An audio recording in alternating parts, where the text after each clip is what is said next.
Nima uchun janob payg'ambarimiz sollallohu alayhi vasallam Me'rojda men do'zaxga kirdim. Do'zaxni azoblarini menga ko'rsatilindi.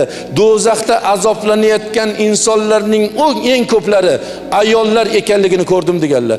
Azvoji mutahharat onalarimiz yig'lab, "Ey Allohning rasuli, ayollar nima uchun ular jahannamga kirib, ko'pchiligi jahannamiy deganlarda, erlaringlarga shukr qilmaysizlar" dedilar. Mana haqiqatda gap erlaringlarga shukr qiling. Mana shu hadisni o'qigan paytimizda ustozlarimiz madrasada aytdilarki, nima uchun ayollar masalan do'zaxda eng ko'p azoblanayotgan insonlarni tashkil qiladi desalar, ayol aytar ekan, dadasi, kim bilan yursangiz yuravering. Zinoga ishora qilib, kim bilan yursangiz yuring, necha marta yursangiz yuravering. Men bu narsa demayman. Faqat o'sha yurganingizni nikohimga olaman demangdir ekan. Qarang, zinoga rozi bo'lyapti, la'natga rozi bo'lyapti, Xudo harom qilgan narsaga rozi bo'lyapti-da, halolga rozi bo'lmayapti. Mana bu ayollar do'zaxiy deganlar.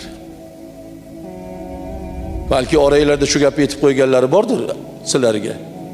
Aytayotganlari bordir, aytadi ham. Halolga rozi bo'lmaydi ayollar.